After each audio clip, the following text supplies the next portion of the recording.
that time, I was really lucky to spend 18 months working with them in the wild in South Africa at a place that we like to call the Kalahari Meerkat Project. So it's more famously known as Meerkat Manor. So I wanted to share some of the footage that I'd filmed out in the wild, but also some that I've filmed in human care to hopefully give people just a little bit of a better idea of what's going on in your little meerkat hierarchies. I am assuming that most people watching this work with meerkats and are already very familiar with how their society works, but just in case, we're going to have a little quick overview anyway. So most meerkat groups will have between 5 and 20 individuals. The biggest I've ever worked with had 25, but the project previously has had groups as big as 47, which is very exceptional indeed. They do live in a matriarchal society, so we have an unrelated dominant breeding couple who monopolise all of the breeding, but it is that dominant female who is the highest ranking individual, followed by her partner, the dominant male. Now, for the offspring that they have, when they reach sexual maturity, those offspring will naturally disperse from the group. So for the boys, they voluntarily leave and go on what we call little roving expeditions, trying to visit other groups to breed with unrelated females. And if the opportunity presents itself, they will try to get into another group and displace the resident males there, or they may join up with unrelated females and form a new group together that way. Whereas things are very different for subordinate females. Subordinate females rarely will voluntarily leave their group. Instead, they actually get forced out by the matriarch. And normally this occurs when the matriarch herself is pregnant and wants to ensure there's not going to be any competition for that breeding rights. Because the matriarch will do her best to suppress her subordinates through direct aggression, but quite often subordinate females will still get pregnant to those unrelated roving males that stop on by. And that's when we start to see a bit of conflict and those unfortunate subordinate females getting kicked out of the group as punishment. Quite often those females will keep returning to the group, but by the time they're about 3 years of age, they do start to become permanently evicted and are forced to try and make a new group themselves. So with all of that in mind, it does mean we do have a little bit of complications when it comes to keeping meerkats in captivity, because of course it's very difficult for us to mimic that natural dispersion of those meerkats, which means that sometimes managing particularly the females can become a bit challenging, as they will become increasingly under pressure from their matriarch. And even if we do have the opportunity to move females on, normally it's a case where we can't introduce these females into other groups, or if we do so successfully, maintaining those little groups long-term can sometimes be challenging. So what I'm going to talk about today is just some of those behaviours that you might see in hierarchies where there is a bit of tension occurring. And I am going to start today with submissive behaviour, which hopefully there's not a lot of submissive behaviour to chat about. So what I have here is a whole bunch of different videos of all these behaviours.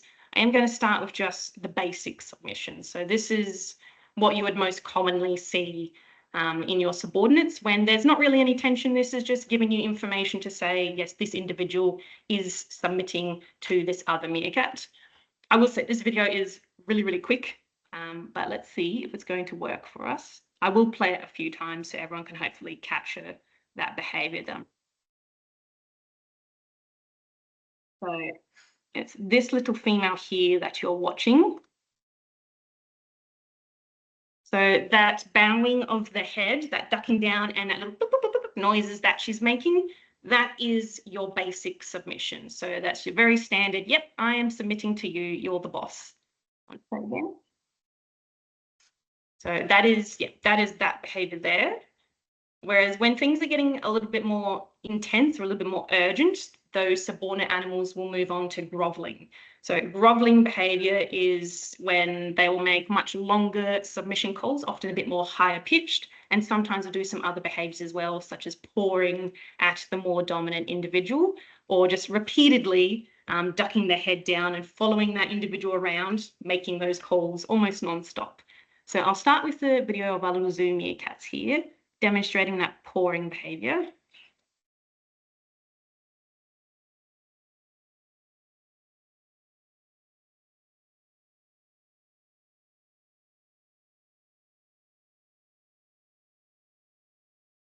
So very, very submissive there. And then I have a wild video as well.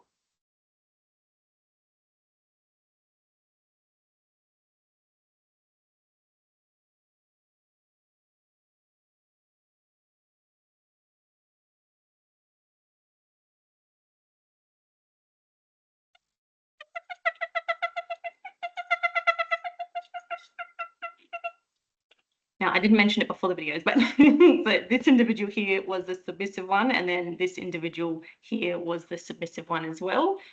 This behavior kind of tells you that the subordinate individual, the one who's doing the submissions, is feeling a little bit pressured, maybe a little bit under threat. This quite often will occur after there's been a bit of a scuffle, or if someone has been removed from the group and being returned. Sometimes if they're feeling a little bit scared for any reason, they may start going into this groveling behavior. And sometimes the groveling will extend into grooming as well. So I'll play this video.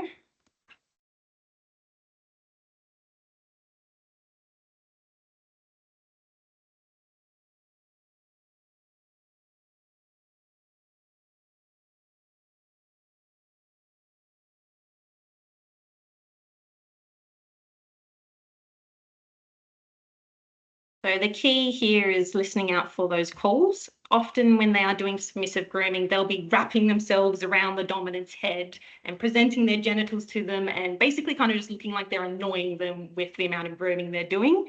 Whereas when it's non-submissive grooming, when it's just two individuals bonding together, quite often the grooming will be silent. They'll both be grooming each other at the same time, or you might hear some more purring like calls, or just the little quick contact calls, which is just a little bloop, bloop.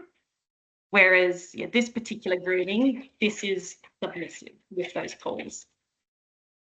And I just wanted to quickly mention, because sometimes I have had keepers say to me, oh yes, I saw this submission, and then they show me a video and I have to tell them, well, actually that particular vocalization is not actually submissive.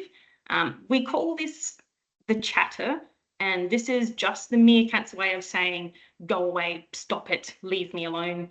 You probably hear it quite a lot when it comes to feeding time. If a meerkat is just telling another meerkat to bugger off, this is my food that I'm eating. But sometimes you'll also see it when an animal is trying to be dominant over another and the subordinate just doesn't want anything to do with it. They'll just say, go away, leave me alone. I'm not submitting to you, but I'm not trying to antagonize you further either. So I have two examples here.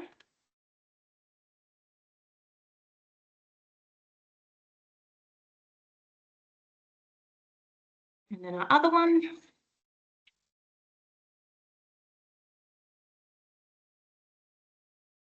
So the chatters can kind of vary in the way the meerkats say it, but it will just be that very quick, repetitive noise. I'll just play one more time so you can hear again. So yes, that is chatter, not submission, just go away, leave me alone. Now, moving on to dominant behavior, meerkats have lots of ways that they like to tell other meerkats that they are dominant over them. Don't worry, I don't have video examples for all of these behaviors, but I'm still going to go over them regardless. The main dominant behavior you're most likely to see is chinning, which is just when meerkats rub their chin repeatedly over another meerkat, and they will do this at different levels of intensity.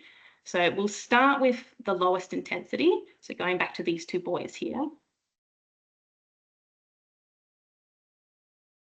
So that tiny head shake there, that was it. That was the dominant chinning. Okay, again, good boy. So very, very low intensity. That's still giving you really good information to say, yep, that individual is asserting himself over that other animal, but there's nothing to worry about there. Whereas more commonly, you'll see what we call the regular intensity. Now, there's a lot going on in this video. I'll try and keep my mouse over the individual who we're trying to focus on, and I might play this video a few times.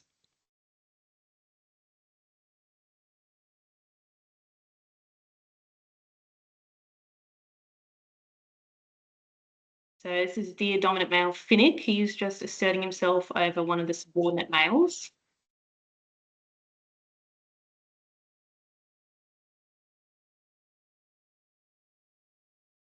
So you may see that chinning behavior, it's a lot more obvious. It goes on for a little bit longer. You probably quite regularly see that among your own meerkats. So low intensity, regular intensity, nothing to worry about there.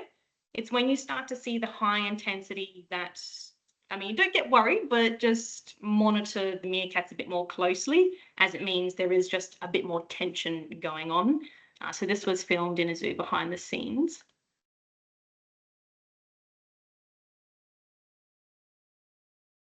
So this female here, excuse me, you can see how she's rearing up when she goes to chin, and it's much, much faster.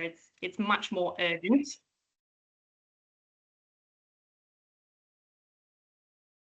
So there's definitely a bit of tension there. And then, of course, the subordinate is responding by chattering. So the subordinate is not submitting, which is probably why that matriarch is continuing to chin her quite intensely. She's really wanting to get a different response out of that. Other dominant behaviors include things like rubbing and hip slamming, which look extremely similar. Rubbing is just literally rubbing of the full body of one meerkat against another, whereas hip slam looks very similar but is more forceful. They quite literally will throw their hip towards the other meerkat and sometimes bowl them over with how aggressively they can do so. So this is a wild clip here. So this little female.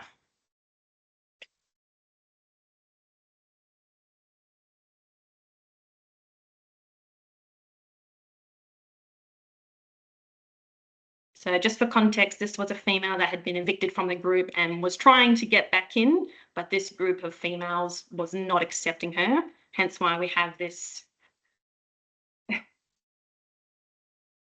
barrage of rubbing and hip slams against her.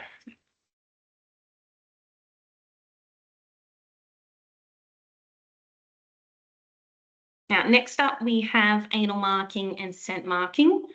Now, lots of meerkats, regardless of the status, will often do a little bit of anal marking, but when it's more of a dominance context, you'll see it kind of combined with some other dominant behaviors, such as hip slams or biting and chewing at vegetation. Most of the time, this kind of behavior is used just to try and warn off any intruding groups. So if you have meerkat groups, like rival groups kind of housed across from each other, you may see quite a lot of this behavior. But sometimes individuals may do this to try and assert themselves or challenge another individual, but they'll make it kind of obvious if they are doing this towards another animal because they'll be kind of staring at them and looking at them and trying to quite obviously get their attention before they undertake this behavior. So I have two examples here. We'll start with Big Boy Sauce.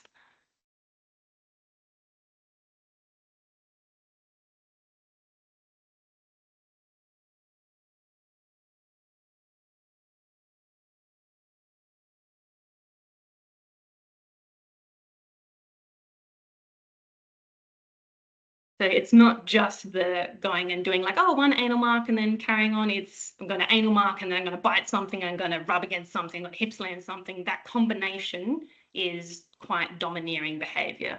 And sometimes they will actually anal mark over under other individuals, which is what we have going on in this video here. However, this is just some youngsters kind of playing around, but you can still see that little anal mark behavior there. And he also did a little bit of a chew as well.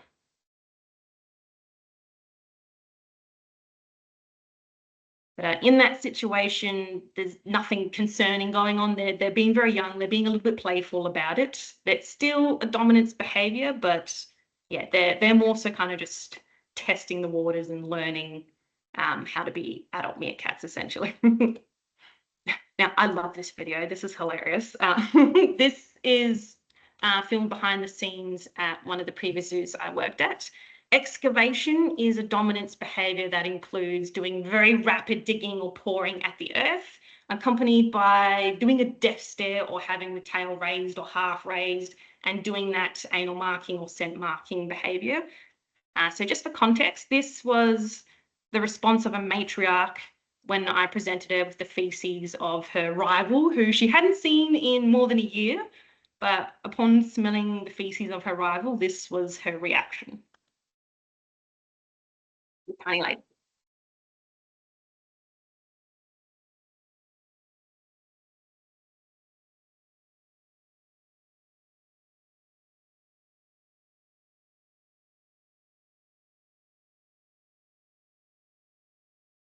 yeah.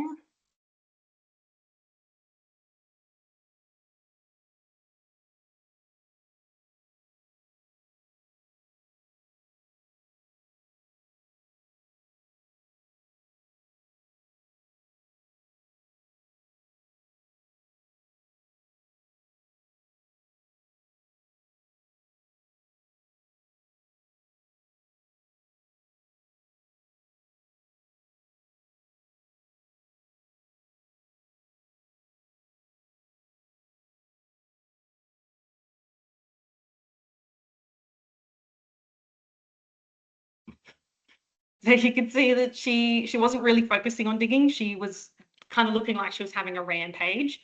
It is that rapid digging while looking forward that is considered to be the main excavation behavior, but then accompanied by those other dominance behaviors. That was basically her way of saying, like, absolutely not. This is my territory. That individual is not coming back in. It is fair to say that if you do an introduction like that, where you just present the feces of one meerkat and that's the response you get from the whole group, maybe don't go ahead with that introduction just yet. It's very aggressive behavior. Our anal genital sniff, this can, outside of sexual context, which is what this photo represents, can be considered a dominance behavior. So I'll just play the video. It's pretty self-explanatory. Anal genital sniff is they go and smell the anal gland or the genitals of another individual. So this was in a zoo introducing two evicted females together, unrelated females.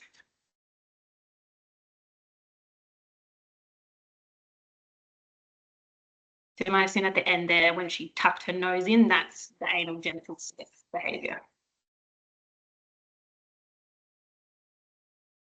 So generally speaking, only more dominant individuals are allowed, I say that with quotation marks, to do an anal genital sniff to other members. Sometimes you will see a subordinate go and try and do this little sneaky sniff to someone else. And if a more dominant individual can sense that someone is sniffing them, you'll see them whip their head around and do a death stare and maybe even go and chin that individual and kind of tell them off for doing so. It's meant to be a behavior reserved for more dominant animals. Now, the next behavior we're covering is the stare or the death stare. So this is very intentionally and quite stiffly looking at another meerkat. Quite often they'll be kind of poised in the way that they do it. So they'll have like a slightly arc back or kind of just seem like they've erected their hair. They look a little bit bigger, a little bit stiffer. So in this video, watching dear Mr. Kevin here towards little Sergey in the corner.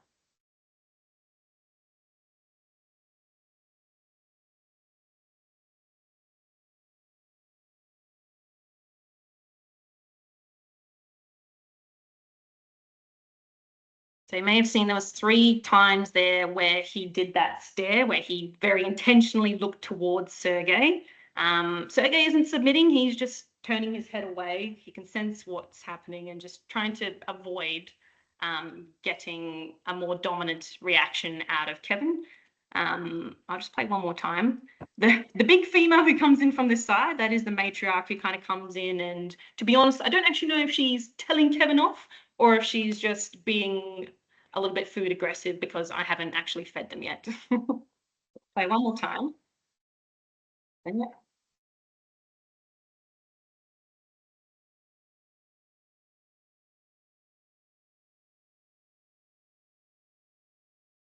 yeah, at that corner.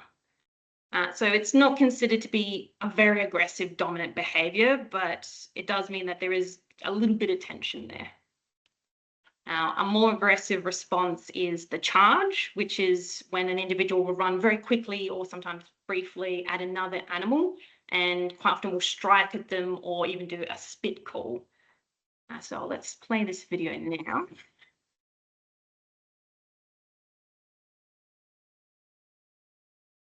So that's very aggressive behavior. The direct approach, I don't have an example of, but I can best describe it as when a meerkat very intentionally moves towards another, often doing the death stare behavior, and quite often will have their tail raised or even kind of stiffly half raised. It's kind of just a less intense threat. But quite often, if a dominant animal is doing a direct approach towards another, the other individual will bow their head or potentially challenge that animal. Sit, I don't have a video of the sit behavior, but it is a little bit self-explanatory. Literally, the dominant animal will sit on another meerkat. Normally, it's a behavior that will follow a hip slam or sometimes an anal mark, but normally they'll come in, they'll do a hip slam, and then they quite literally will pin the lower ranking individual on the ground with their butt. And they will hold them there and look at them and stare at them for a few moments before they let them go. It's not a very common dominant behavior, but definitely something that can occur. And next up we have mounting. Now, meerkats quite often will mount when they're just playing with each other, but when it's going on for an extended period, or if they do a mount and then are trying to get to the individual's face and give them a chin or do some chinning behavior, that kind of combination is very dominant. And in some cases can be a little bit aggressive. So this was filmed in a zoo. This was a male who had challenged the dominant male, and the dominant male responded by doing this mounting behavior to try and kind of force him back into submission.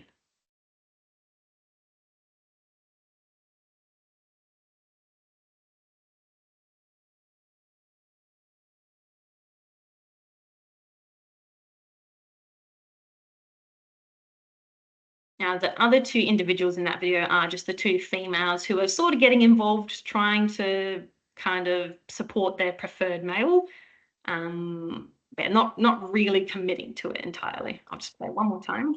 So this is the two boys.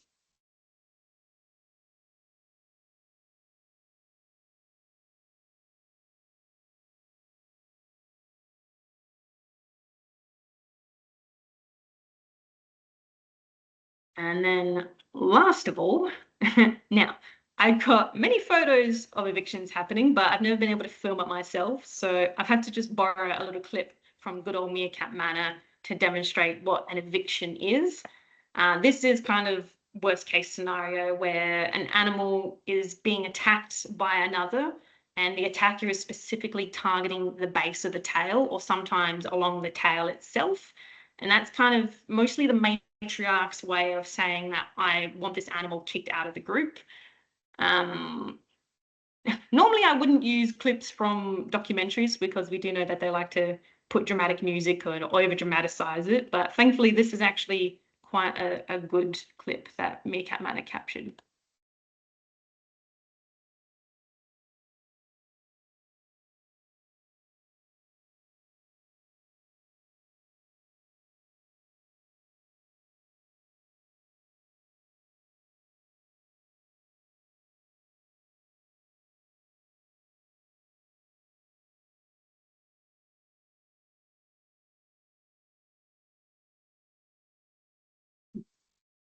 So really, really good clip. You got to see the charge coming in, you got to see the groveling, the chinning. There was a lot going on there prior to the eviction itself happening.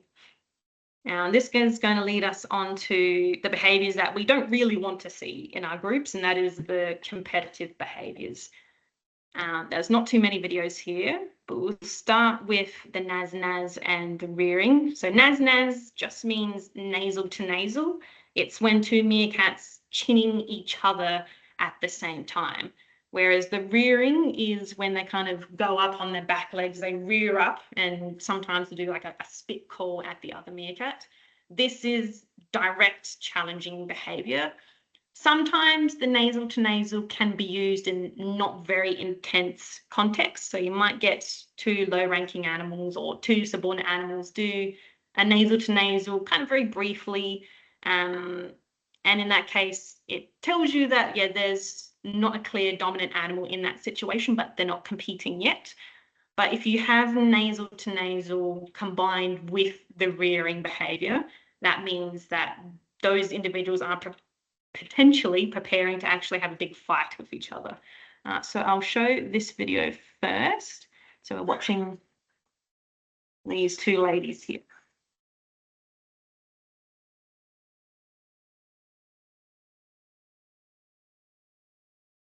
I'll just play that again.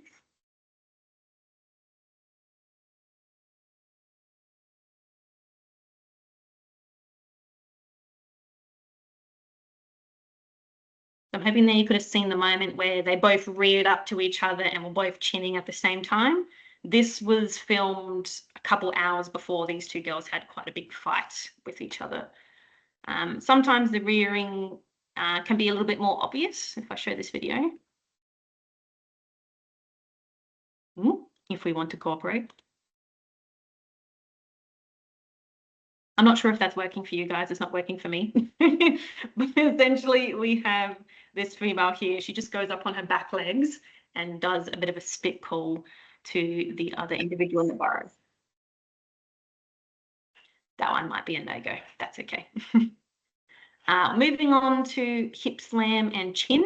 So going back to the hip slam that you saw before, if you have two meerkats both go and hip slam each other at the same time, that is competitive behavior. And quite often when they go to do this competitive hip slam, they'll also do a chin.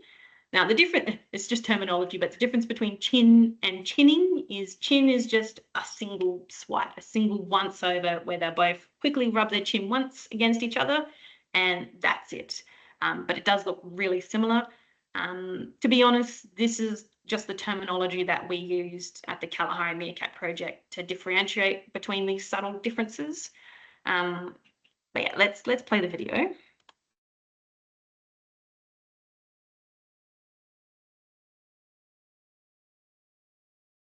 Yes, anal marking me too. They love that.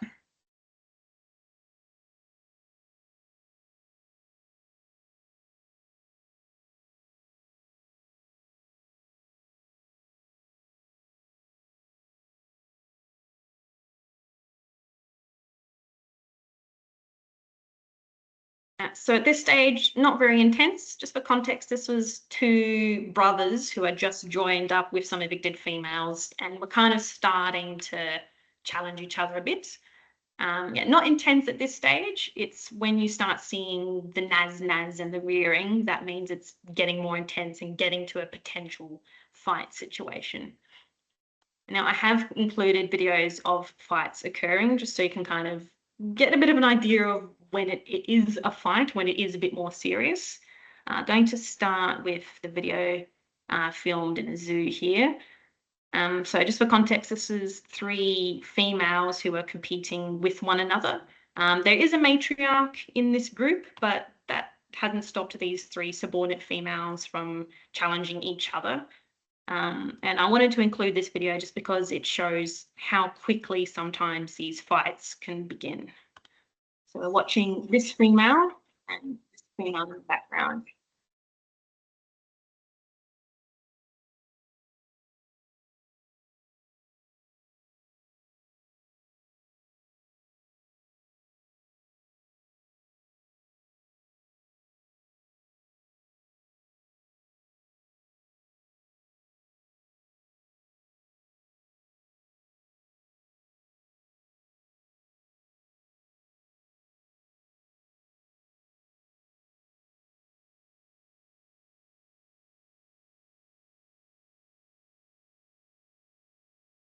Yeah, so lots of chattering going on as well, which tells you lots of meerkats saying, bugger off, leave me alone.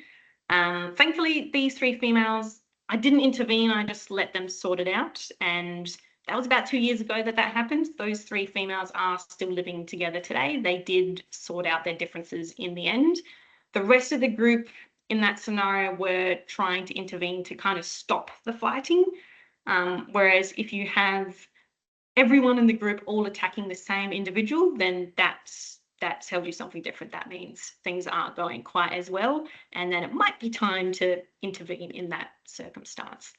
Now, I also have footage from a fight in the wild. This is footage of a matriarch that was getting overthrown by two of her daughters.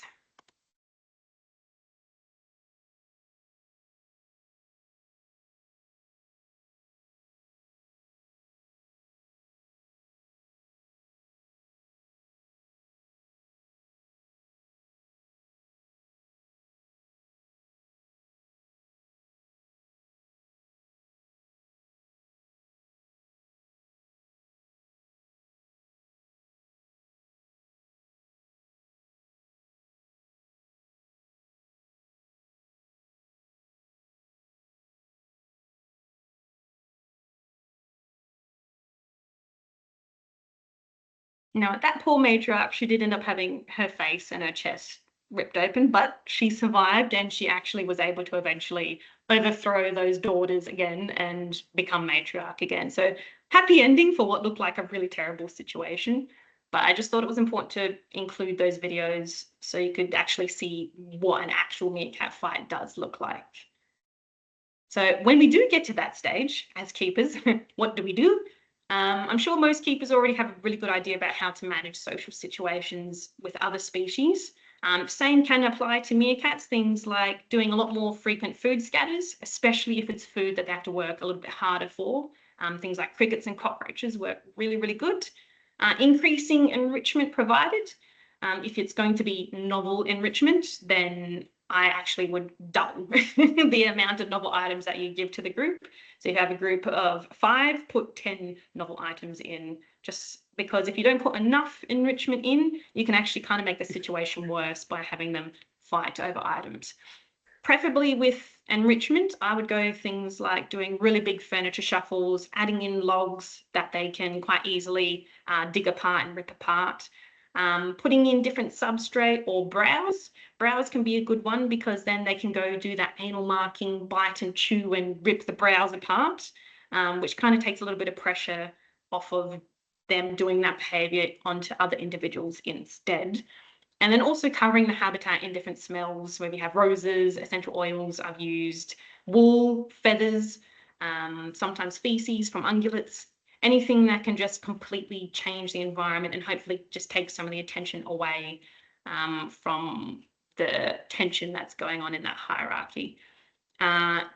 Good idea to have more beds in when there is tension, so that way individuals are able to go and sleep elsewhere if they don't feel comfortable within the group.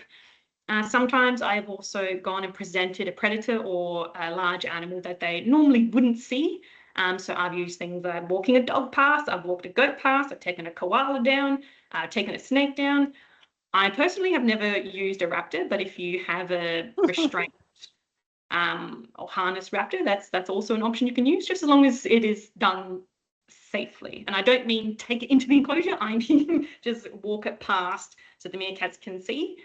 Because when they do see predators, that quite often will encourage the group to come together and be cohesive and work together to make themselves feel safe and reassured. But at the very end of the day, it is best to try and just let them sort it out themselves. Most cases, they will just sort it out.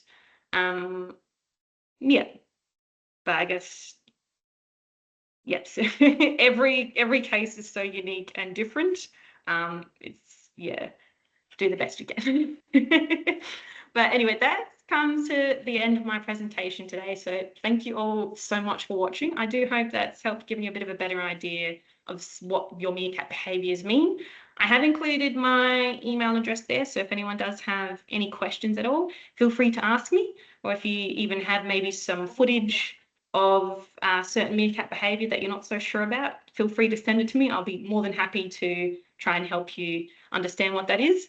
Or maybe it will be something that even I don't know and I'm going to learn something as well. We'll see. But anyway, thank you all so much. This is now the point where I'll open up to you. And yeah, if anyone has any questions, feel free to ask me, or you can even put it into the chat if you prefer, and I can answer it that way. Yeah, thank you. Thank you, Shaylee. That was brilliant. We're getting lots of applause here from our attendees. I thought the videos were amazing, and it really does highlight all those intricacies that we're seeing in meerkat behavior. So I really appreciate that. Does anyone have any questions for Shaylee? I've got something in the chat here. What is it? Thank you so much. You're welcome. Just a thank you in the chat at the moment. No worries at all. My pleasure. Shaylee, have you ever thought of also creating a folder with all the behaviors that you've seen? I'm just thinking out loud now in regards to putting it, say, on the Carnivore Drive, the Google Drive, in a folder and having you know, because you've got some amazing videos there that I actually haven't seen those behaviors recorded before myself. So I'd be really interested to see, you know, if we could create a library, not only using your footage, but footage from other zoos around the region and having you narrate the behaviors that are potentially being observed. Yeah, I'd be more than happy to do that. So I feel like the more we share our knowledge, hopefully the better we can all get at learning how to manage our little chaotic meerkats. But I think Well, that's a great idea. yeah, I'll definitely be in touch again, Yeah, and we can work something out a little bit more formalized. So yeah, I think a great having that library of information is fantastic. awesome. Yeah, I think that's a really good idea. I've just seen there's a comment saying, have you found any sense or something similar to Fellaway to use to reduce aggression and conflict? I personally have never tried using Fellaway or anything similar to reduce conflict. I don't know if there's anyone else in the chat who's potentially got experience with that. Let's see. We're not getting any responses. Maybe not. No, sorry, Lara. I don't actually know if anyone has tried using that to reduce aggression. But I'm going to write that down in my notes and keep that in mind and maybe test it out if I do have that situation come up again. That's a good question.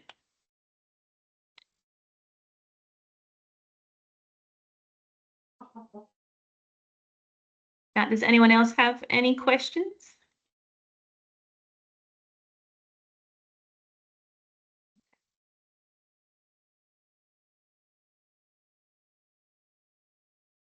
Okay.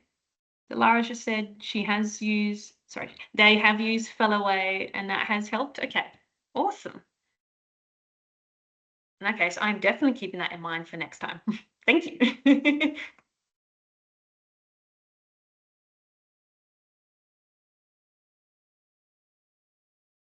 And Ben said they have used it. Hard to say whether it had an impact. Okay, that's still worth trying. I'm definitely going to file that away and trial that again. Not that I want any meerkats to have any fights anytime soon, but you never know. Shaylee, what have you used in regards to a deterrent when you see escalation happening? So that will probably go back to this slide here. As soon as I start seeing, particularly when it comes to like the naz or the rearing behavior, that's when I'm like, okay, immediately let's start increasing the food we offer, or not necessarily the amount of food, but at least how often we present it and try and vary even further the way we present that food. And that's when I'll be like, okay, let's do a giant furniture shuffle. Let's increase the enrichment, maybe add in a new den. Yeah, basically everything that I've listed on this slide here, I will immediately start going through and using a combination of all of that to try and help distract them and hopefully de-escalate the situation.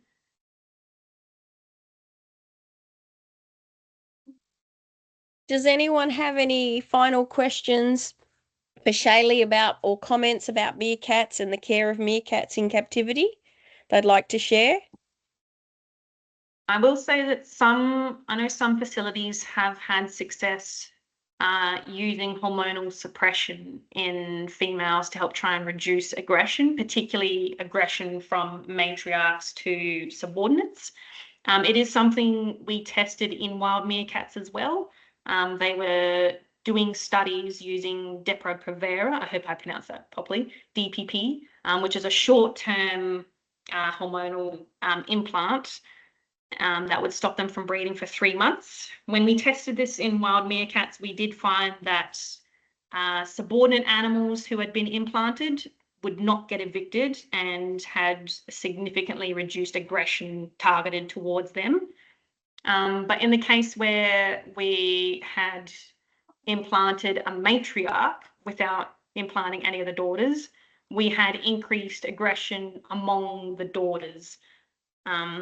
I believe there may be some zoos that have used longer term hormonal suppression. Things like desilorin can sometimes help reduce a bit of aggression. So that is another thing to consider. But then, of course, you also have to still consider the breeding outside of that. Auckland Zoo has used Fellaway. Okay. So we've had another person comment saying Fellaway they've tested as well, but not too sure if it had an impact. Okay. Interesting. Did anyone else have any questions? Hi, Shaz. Do you mind if I ask a question through voice? Yeah, no, that's all good. Go for it. I was going to type it out, but I realized I think it was going to end up a bit convoluted and lengthy. But Okay. first of all, I thought that that was an amazing presentation. Your videos have Thank you. already gotten a lot of feedback. I agree, they are fantastic and well worth sharing. Awesome. My question, obviously, with social animals that are arranged in a hierarchy, I think we all understand that there will be individuals or several individuals that end up lower down, and that can cause some distress or some unwanted behaviors and outcomes.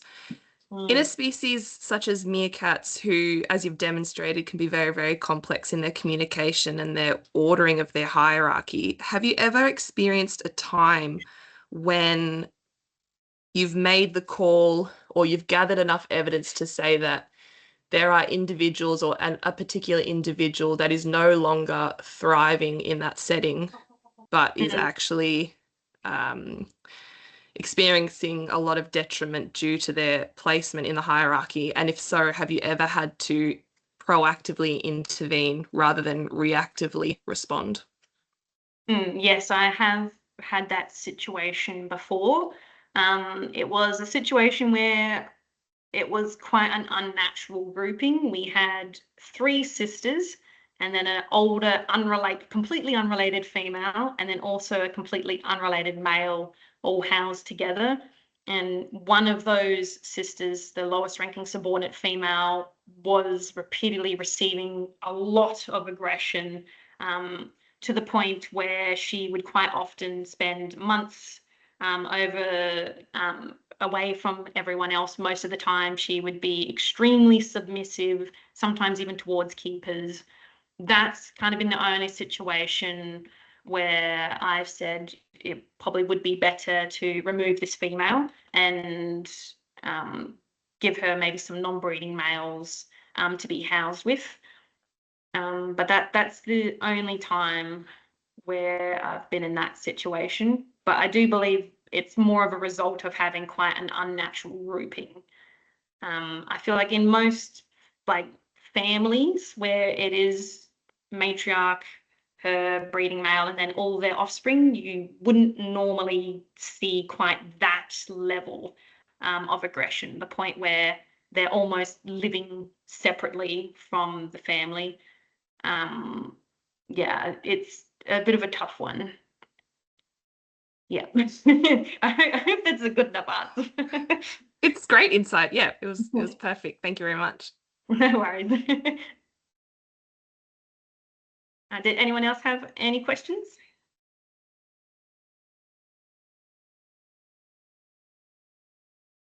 Well, I think that might be it for us, Shaylee. If anyone has any further information or questions, definitely contact Shaylee. I'm sure she would be happy to answer them for you. Once again, this session has been recorded, so please pass it on to your teams. I really feel like it's very much worthwhile watching again with your teams, especially the videos. And we will look into creating a library of meerkat behavior, I think, down the track. I think that's quite a promising thing to do. So thanks again, Shaylee, for all your help with that. No worries, my pleasure. All right, everyone. Thanks again. Awesome. Thank you so much, everybody. Hope you all have a good rest of your day today. Ah, I love that GIF. Perfect.